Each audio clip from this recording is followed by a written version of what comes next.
ليلة صفا قد صفات معنا ليلة صفا قد صفات معنا ونورها بيننا يقسم ونورها بيننا يقسم. Abah Guru Sekumpul merasa sangat terhormat sekaligus terinspirasi ketika mendapatkan kesempatan langka untuk bermimpi, bertemu, dan berdialog dengan dua sosok agung yang memiliki kedudukan tinggi dalam sejarah Islam, yakni Sayyidina Hasan dan Sayyidina Hussein. Pertemuan tersebut bukan hanya penuh nuansa spiritual, tetapi juga syarat akan nilai-nilai luhur yang mendalam. Dalam suasana yang penuh kekhidmatan, mereka membicarakan berbagai topik penting, khususnya mengenai peran sentral seorang ulama dalam kehidupan umat. Mereka menyoroti bagaimana seorang ulama sejati tidak hanya bertugas menyampaikan ilmu agama, tetapi juga mengemban tanggung jawab moral untuk menyebarkan nilai-nilai kebaikan, membimbing umat menuju jalan yang benar, dan menjadi teladan dalam akhlak serta kesalehan. Menjelang akhir pertemuan yang syarat makna tersebut, Sayyidina Hasan dan Sayyidina Hussein memberikan suatu penghormatan istimewa kepada Abah Guru Sekumpul dengan menganugerahkan gelar Zainal Abidin. Gelar ini bukan sekadar sebutan biasa, melainkan sebuah simbol dari kemuliaan, ketakwaan, serta keindahan akhlak. Pemberian gelar tersebut menjadi bentuk penghargaan atas kesalehan dan dedikasi Abah Guru Sekumpul dalam menjalankan perannya sebagai pembimbing umat. Tak berhenti sampai di situ, kedua tokoh mulia itu juga mengenakan jubah dan selendang kepada Abah Guru Sekumpul. Tindakan ini memiliki makna simbolis yang sangat dalam, bagaikan pewarisan nilai-nilai luhur, serta penguatan akan amanah besar yang kini disematkan kepada beliau sebagai sosok yang dipercayai untuk melanjutkan cahaya kepemimpinan agama Islam.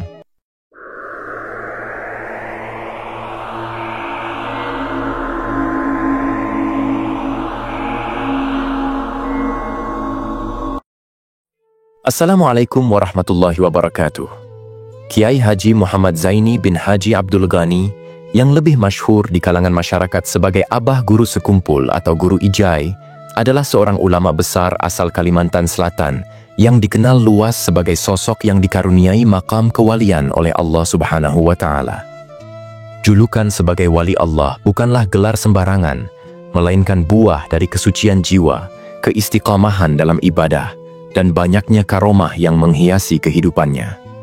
Meski dianugerahi berbagai kelebihan luar biasa yang membuat banyak orang terpesona, beliau tetap teguh dalam prinsip kerendahan hati.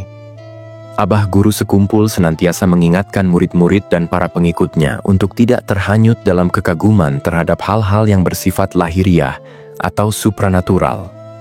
Beliau menekankan bahwa inti dari perjalanan spiritual adalah ketawaduan, kesederhanaan, dan ketulusan dalam mendekatkan diri kepada Allah.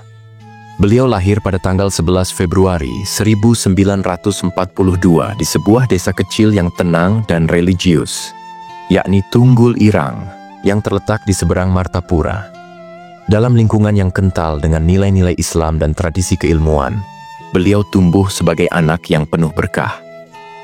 Perjalanan hidupnya dipenuhi dengan nilai-nilai kebajikan dan spiritualitas mendalam, hingga akhirnya beliau berpulang ke rahmatullah pada tanggal 10 Agustus 2005 dalam usia 63 tahun yang penuh manfaat dan pengabdian kepada umat. Selain nama terkenalnya Abah Guru Sekumpul, beliau juga dikenal dengan nama-nama lain seperti Kusyairi, Guru Ijai, dan tentu saja sebutan kehormatan Kiai Haji. Nama-nama ini mencerminkan kedekatan masyarakat dengan sosok beliau dari berbagai sisi, sebagai guru, pemimpin agama, dan panutan dalam kehidupan sehari-hari. Keistimewaan Abah Guru Sekumpul sudah tampak jelas sejak usia yang sangat dini. Salah satu tanda awal yang banyak dikenang adalah bahwa beliau tidak pernah mengalami mimpi basah. Sebuah kondisi yang oleh sebagian ulama dianggap sebagai salah satu indikasi kemuliaan jiwa. Selain itu, beliau dikaruniai futuh kemampuan untuk melihat dan mendengar hal-hal yang bersifat gaib. Suatu karunia yang hanya dianugerahkan kepada hamba-hamba pilihan. Sejak berusia 10 tahun, beliau telah mendapatkan didikan agama yang sangat kuat dari kedua orang tuanya, yakni Kiai Haji Abdul Ghani dan Nyai Masliyah binti Haji Mulia.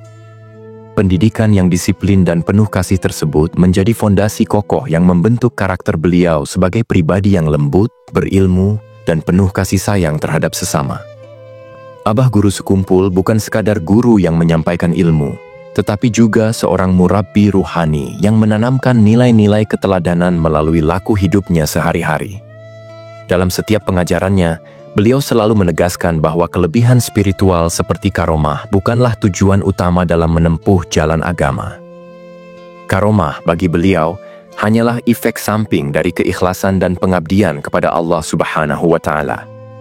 Yang lebih penting adalah menjaga hati agar tetap rendah, menjauhi kesombongan, dan hidup dalam kesederhanaan yang menyejukkan. Keistimewaan beliau bahkan sudah nampak jauh sebelum beliau mulai berbicara atau berjalan. Kisah-kisah yang berkembang di tengah masyarakat menyebutkan bahwa sejak dalam buayan, bahkan saat masih berupa bayi merah, tanda-tanda keanehan yang tak biasa telah tampak. Salah satu peristiwa yang banyak diceritakan adalah ketika beliau baru saja dilahirkan ke dunia. Tangisannya yang sangat keras dan tidak kunjung reda menarik perhatian banyak orang. Tangisan tersebut terasa berbeda. Bukan sekadar suara bayi yang lapar atau tidak nyaman, melainkan seperti isyarat dari langit bahwa telah lahir seorang anak yang kelak akan menjadi penerang umat dan pembawa rahmat. Suasana di sekitar kelahiran beliau pun terasa penuh berkah. Orang-orang yang berada di dekat tempat kelahiran beliau mengaku merasakan suasana yang berbeda, seolah-olah udara menjadi lebih tenang dan hati-hati mereka dipenuhi dengan harapan. Beberapa bahkan berpendapat bahwa tangisan bayi itu adalah pertanda awal dari karomah yang kelak akan tumbuh dan bersinar dari diri beliau. Aura kehadirannya terasa kuat bahkan sejak hari pertama kehidupan, menghadirkan kesan mendalam bahwa sosok ini bukanlah manusia biasa, melainkan hamba pilihan yang akan menorehkan jejak penting dalam sejarah spiritual bangsa. Teman-teman yang dimuliakan oleh Allah Subhanahu wa Ta'ala, kisah kelahiran Abah Guru Sekumpul bukanlah kisah biasa. Ia adalah rangkaian peristiwa yang syarat makna dan penuh keajaiban, mengisyaratkan bahwa kelahiran beliau telah digariskan untuk membawa cahaya bagi umat. Sejak dalam kandungan, aura istimewa sudah mengiringi proses kehadirannya ke dunia. Salah satu tokoh penting yang hadir dan terlibat langsung dalam momen suci ini adalah seorang ulama besar yang dikenal dengan nama Tuan Guru Adu, atau secara lengkapnya Tuan Guru Haji Abdurrahman. Beliaulah yang turut memberikan bimbingan spiritual saat sang ibu tengah menghadapi proses persalinan. Dengan penuh keikhlasan, beliau memanjatkan doa-doa tulus dan memberikan air yang telah dibacakan ayat-ayat Al-Quran sebagai bentuk ikhtiar spiritual untuk memohon pertolongan Allah Subhanahu wa Ta'ala. Saat detik-detik kelahiran tiba dan Abah Guru Sekumpul akhirnya lahir, muncul keanehan yang mengejutkan semua yang hadir. Bayi yang baru lahir tersebut tampak diam tak bersuara, tidak menangis ataupun bernafas seperti lazimnya bayi lain. Suasana yang seharusnya dipenuhi rasa haru, berubah menjadi tegang dan cemas. Semua orang yang hadir terdiam dalam kecemasan, hingga akhirnya Tuan Guru Adu, dengan penuh keyakinan dan kasih, mengambil setetes demi setetes air doa dan meneteskannya ke mulut sang bayi. Atas izin dan kuasa Allah Subhanahu wa Ta'ala, seketika bayi itu menghela napas pertamanya disertai isak tangis yang nyaring, seolah mengumandangkan awal kehidupannya yang luar biasa. Tangisan tersebut menjadi tanda kehidupan sekaligus pertanda datangnya sosok agung yang akan memberikan pengaruh besar di kemudian hari. Setelah momen itu, Tuan Guru Adu menyerahkan kembali sang bayi kepada kedua orang tuanya, agar bisa disusui oleh sang ibu. Namun cobaan belum berakhir. Meski telah lahir dengan selamat, bayi tersebut menolak menyusu. Ia terus menangis tanpa henti, membuat keluarganya kebingungan dan panik. Segala cara telah dicoba, tetapi bayi itu tetap menolak untuk menghisap ASI. Dalam keputusasaan dan harapan akan mukjizat, keluarga kembali membawa bayi itu kepada Tuan Guru Adu, meyakini bahwa mungkin hanya beliau yang bisa menenangkan jiwa kecil yang resah itu. Setibanya di hadapan Tuan Guru Adu, peristiwa tak terduga kembali terjadi. Dalam tindakan yang tidak lazim namun penuh hikmah, Tuan Guru Adu menjulurkan lidahnya ke arah bayi tersebut. Secara spontan dan tanpa ragu, Bayi mungil itu langsung menyambut lidah tersebut seakan sedang menyusu dengan penuh kenyamanan dan kelegaan. Ajaibnya, tangisan yang sejak tadi tiada henti pun segera reda. Ia tertidur dengan damai dalam pelukan spiritual gurunya. Peristiwa ini tidak hanya terjadi sekali. Berkali-kali ketika bayi itu hendak menyusu dan menolak ASI, ia harus kembali terlebih dahulu kepada Tuan Guru Adu untuk mendapatkan ketenangan. Hal ini menimbulkan keheranan sekaligus kekaguman. Seakan-akan terdapat ikatan ruhani yang sangat kuat antara keduanya, yang tidak bisa dijelaskan dengan logika manusia biasa. Selama 2 pekan pertama kehidupannya, bayi ini tinggal di desa Tunggul Irang. Setelah masa itu, ayahnya, Kiai Haji Abdullahni, merasa tiba saatnya untuk kembali membawa keluarga kecilnya pulang ke rumah mereka di desa Keraton, yang hanya berjarak sekitar 1 kilometer dari tempat kelahiran. Namun situasi negara saat itu sedang tidak aman. Pendudukan Jepang membawa ketakutan yang besar. Tentara Jepang dikenal brutal dan menerapkan jam malam yang ketat.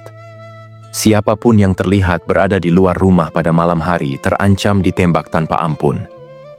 Dengan pertimbangan situasi yang genting, Kiai Haji Abdul Ghani memohon nasihat dan doa perlindungan dari Tuan Guru Adu sebelum melakukan perjalanan malam itu. Lalu sebuah keajaiban kembali terjadi. Berkat doa tulus dari Tuan Guru Adu, rombongan keluarga kecil tersebut berhasil menempuh perjalanan tanpa terlihat sedikit pun oleh pasukan Jepang, padahal mereka menumpang kendaraan yang seharusnya mudah dikenali. Peristiwa ini menjadi bukti nyata akan karomah Tuan Guru Adu, seorang ulama karismatik yang dikenal luas atas kedekatannya kepada Allah Subhanahu wa Ta'ala dan keberkahan yang selalu menyertai langkahnya. Nama Tuan Guru Adu atau Tuan Guru Haji Abdurrahman sangat dihormati di kalangan masyarakat. Beliau dikenal sebagai tokoh yang memiliki banyak karomah dan menjadi benteng spiritual bagi penduduk desa Tunggul Irang. Dalam kisah-kisah yang diwariskan dari mulut ke mulut, disebutkan bahwa pasukan Jepang berkali-kali mengalami musibah ketika mencoba mendekati desa tersebut, seperti tenggelamnya kapal di sungai tanpa sebab yang jelas. Hal-hal luar biasa inilah yang menjadi alasan utama mengapa Kiai Haji Abdul Ghani memilih Tunggul Irang sebagai tempat kelahiran putranya. Selain karena faktor keamanan spiritual, saat itu kondisi ekonomi keluarga juga masih sulit, sehingga mereka sangat menggantungkan harapan pada lingkungan yang penuh berkah tersebut. Teman-teman yang dirahmati Allah Subhanahu wa Ta'ala, dalam perjalanan hidup seorang ulama besar seperti Abah Guru Sekumpul, terdapat begitu banyak tanda dan isyarat ilahi yang menunjukkan bahwa kehidupannya dipenuhi dengan bimbingan langsung dari Allah Subhanahu wa Ta'ala. Salah satu peristiwa yang sangat mengesankan dan mengandung pelajaran spiritual yang dalam adalah kisah tentang perubahan nama beliau. Mungkin banyak yang belum mengetahui bahwa nama asli Abah Guru Sekumpul saat beliau dilahirkan bukanlah Muhammad Zaini. Nama yang pertama kali disematkan kepada beliau adalah Ahmad Kushairi. Namun perjalanan ruhani beliau ternyata membawa pada perubahan besar yang tidak diduga-duga. Nama tersebut kemudian diubah melalui suatu peristiwa yang luar biasa, yakni mimpi yang beliau alami ketika masih kecil. Mimpi tersebut bukanlah mimpi biasa, melainkan sebuah pengalaman spiritual yang diyakini sebagai petunjuk langsung dari Allah Subhanahu wa Ta'ala, yang memperlihatkan betapa istimewanya perjalanan hidup beliau kelak. Kisah ini tercatat dalam buku 100 Karomah dan Kemuliaan Abah Guru Sekumpul dan menjadi bagian penting dari sejarah spiritual beliau. Dalam mimpi tersebut, Abah Guru Sekumpul berjumpa dengan 2 sosok pemuda yang sangat tampan dan bersinar. Kedua pemuda itu memperkenalkan diri sebagai Sayyidina Hasan dan Sayyidina Hussein, cucu Rasulullah Sallallahu Alaihi Wasallam. Kehadiran keduanya bukan sekadar pertemuan simbolik, tetapi disertai dengan percakapan yang dalam, syarat dengan hikmah dan nasihat-nasihat agung. Mereka membahas mengenai tugas seorang ulama, peran penting dalam membimbing umat, serta tanggung jawab dalam menyebarkan nilai-nilai kebaikan dan kebijaksanaan di tengah masyarakat. Dalam penghujung mimpi tersebut, Sayyidina Hasan dan Husain memberikan gelar kehormatan kepada Abah Guru Sekumpul, yaitu Zainal Abidin, nama yang mengandung makna kemuliaan spiritual, kelembutan hati, dan kedekatan dengan Allah Subhanahu wa Ta'ala. Tidak berhenti di situ, mereka bahkan memakaikan beliau sebuah jubah dan selendang yang secara simbolik melambangkan penyerahan amanah besar untuk menuntun umat dan menyebarkan ilmu. Pemberian simbol ini menjadi isyarat bahwa beliau telah dilantik secara ruhani untuk memikul beban suci dalam perjuangan dakwah. Ketika terbangun dari mimpi tersebut, Abah Guru Sekumpul segera menceritakan pengalaman luar biasa itu kepada ayahandanya, Kiai Haji Abdul Ghani. Sang ayah menyimak dengan penuh perhatian dan kebijaksanaan, lalu menyimpulkan bahwa mimpi tersebut bukanlah hal biasa. Ia yakin itu adalah isyarat dari Allah, dan oleh karena itu ia merasa perlu mengabadikan pesan spiritual itu dalam bentuk perubahan nama. Dengan penuh rasa hormat dan tanggung jawab, Kiai Haji Abdul Ghani pun mengganti nama anaknya dari Ahmad Kushairi menjadi Muhammad Zaini. Namun keajaiban belum berhenti di sana. Pada pagi harinya, secara mengejutkan datanglah seorang ulama besar, Tuan Guru Marzuki, ke rumah mereka. Tanpa diberitahu mengenai mimpi yang terjadi sebelumnya, beliau tiba-tiba berkata langsung kepada anak itu, "Kamu sekarang bernama Zainal Abidin." Ucapan itu seolah menjadi konfirmasi ilahi dari apa yang baru saja dialami Abah Guru Sekumpul. Beliau hanya bisa tersenyum, terdiam dalam kekaguman, karena menyadari bahwa mimpi pribadinya telah diketahui oleh seorang ulama besar tanpa pernah ia sampaikan secara lisan. Seakan Allah telah menyingkapkan tabir mimpi itu kepada hambanya yang terpilih. Kisah ini pun menyebar di kalangan santri dan masyarakat sebagai bentuk nyata dari karomah dan kedekatan ruhani Abah Guru Sekumpul dengan Allah Subhanahu wa Ta'ala. Nama baru yang beliau sandang bukan hanya sekadar perubahan identitas administratif, melainkan mewakili peran besar yang harus beliau emban. Zainal Abidin adalah lambang dari keluhuran akhlak, kesungguhan ibadah, dan keteguhan hati dalam menapaki jalan ilahi. Seiring berjalannya waktu, nama Muhammad Zaini bin Abdul Ghani menjadi nama yang harum dan penuh berkah. Ia dikenal bukan hanya di Martapura atau Kalimantan Selatan, tetapi juga di seluruh pelosok Nusantara. Nama itu telah menjadi simbol keteladanan dan warisan spiritual yang terus hidup dalam ingatan dan hati para pengikutnya. Peristiwa perubahan nama ini memberikan pelajaran berharga bagi umat Islam, bahwa mimpi bukan hanya bunga tidur semata, melainkan bisa menjadi tanda dan arahan dari Allah Subhanahu wa Ta'ala bagi hambanya yang terpilih. Dengan penuh kerendahan hati dan ketundukan, Abah Guru Sekumpul menerima isyarat itu, mengajarkan kepada kita semua tentang pentingnya kepekaan spiritual dan ketaatan dalam menghadapi petunjuk ilahi. Meskipun kisah ini terjadi puluhan tahun silam, gaungnya tetap hidup dalam lisan dan tulisan murid-murid beliau. Cerita ini bukan hanya menjadi bagian dari sejarah, tapi juga menjadi sumber inspirasi dan penguatan iman, terutama bagi masyarakat Kalimantan Selatan. Ia mengingatkan kita bahwa nama seseorang bukan sekadar sebutan, tetapi bisa mencerminkan perjalanan hidup, tanggung jawab kepada Allah Subhanahu wa Ta'ala, dan posisi seseorang dalam rencana besar Subhanahu wa Ta'ala. Wallahu a'lam bissawab. Wassalamualaikum warahmatullahi